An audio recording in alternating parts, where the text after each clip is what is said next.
Alright, it's the next morning and I have honestly lost track of where the fuck I am. We were in Chatham, where years ago, before I was born, my mom used to be a teacher for a couple of years. She showed me the school she used to teach at, the old house that she used to live in. Now it's about 6 in the morning, and as usual I just kind of can't sleep, so I decided to get up.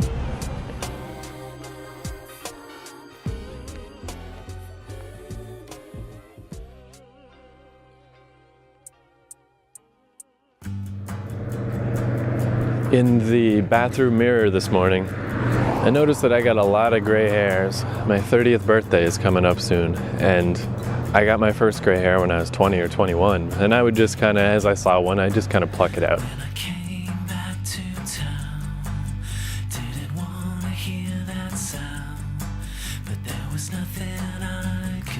Today, man, I don't know, it was like the more I hunted around for gray hairs, the more I just kept finding. I must have pulled out 4 or 5. Like, it's getting to the point where it's a war of attrition that I'm gonna lose. And there's just no denying that, I mean, gray hair, it's the first sign that systems are starting to fail. Things are not firing. Death is imminent. And when we were talking about birthdays yesterday, my mom mentioned that it's gonna be my dad's 60th birthday soon. I really didn't realize he was that old.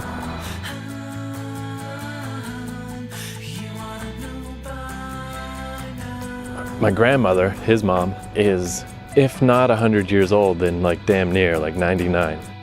And still in pretty good shape.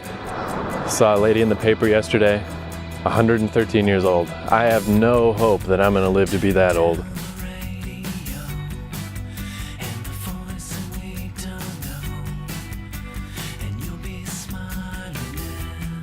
And I definitely don't for my poor old dad. I mean, the guy just, you can tell he's just kind of, he's always had kind of heart problems and he's bad blood pressure and he's just kind of a stressed out dude. And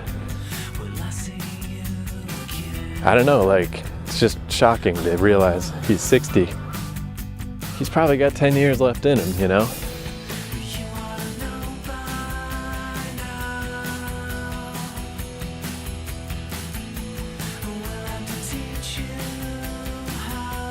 Could go anytime, and it just seems weird.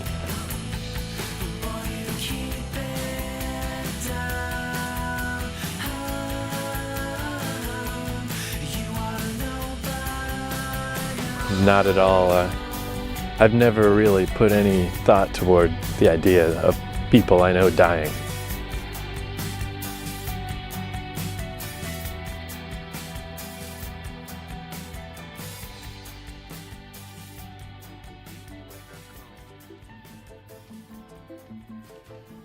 And on top of all that, I was talking, when was this, 2 days ago, to my mom. And in some ways this is cliched old person material that everyone you fucking know has cancer or something, but it's true that, well, except it's not even old people, it's people I know have cancer, you know? My friend Jay got testicular cancer years ago. This kid Douglas, who I went to school with, I just found out has colon cancer, and from what I understand, it's pretty serious. Dude Jeremy, I know in New York, he had testicular cancer.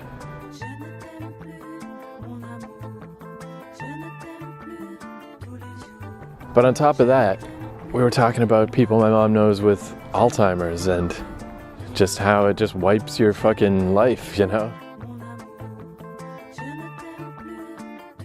You walk out of the church that you've gone to every day for fucking 40 years, and you live just down the street and you've lived there your whole life and you don't know how to get there, you know? It's like, what the fuck? Parfois j'aimerais mourir tellement j'ai voulu croire. Parfois j'aimerais mourir pour ne plus rien avoir. Parfois j'aimerais mourir pour plus jamais te voir. Je ne t'aime. And the real shocking one, I was gonna maybe ask my mom to talk about it, but I don't know. She puts up a strong front, but it's obvious that this is upsetting, so I don't think I'm gonna ask her to recount the tale, but Parfois j'aimerais mourir tellement y a plus d'espoir.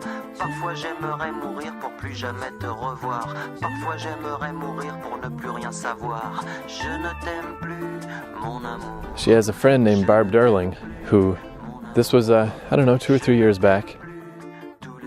My mom's name is also Barb, so Barb and Barb were out on the town. It was the Harvest Jazz and Blues Festival that happens every year in my hometown. Just hanging out, drinking, having a good time.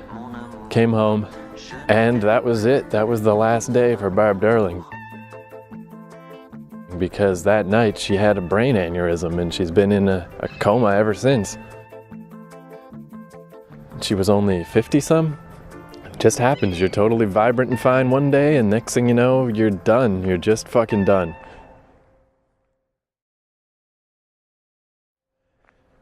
And at the ripe old age of fucking 30 years old, I'm just really starting to realize it's basically, I don't know how else to say it, but you don't overcome anything. You don't, no one does. You don't overcome cancer, you don't overcome Alzheimer's, you don't overcome aneurysms. Best case scenario, you might get a reprieve, but we're all dead. We're dead. You understand? We're dead people. Dead men fucking walking. And maybe that sounds bleak, but that's just the fucking truth. That's just how it is. Blink of a fucking eye. And it seems like such a harsh counterpoint to the last show I did about Mike getting a branding. That's the definition of this youthful thing of trying to find the boundaries in life and in yourself, trying to find the outside edges of what you can handle and what you can take. I did the same type of thing when I was in my early 20s, where I'd go to punk shows and go in mosh pits and just be bruised and bleeding and just could barely sleep at night, could barely walk the next day, but proud that I had survived, that I found out how tough I was. I mean, it's an important part of development and growing up. It's important to find out that you're not, it's important to find out that you're tough. But it's temporary, because then you're gonna later find out that you're dead. If the universe decides to just fucking have a meteor fall on your fucking head, if you get cancer, or you get Alzheimer's, or you get an aneurysm, or you get whatever, you get hit by a fucking car, who the fuck knows? You're dead, you're just fucking dead. At any time you could just go.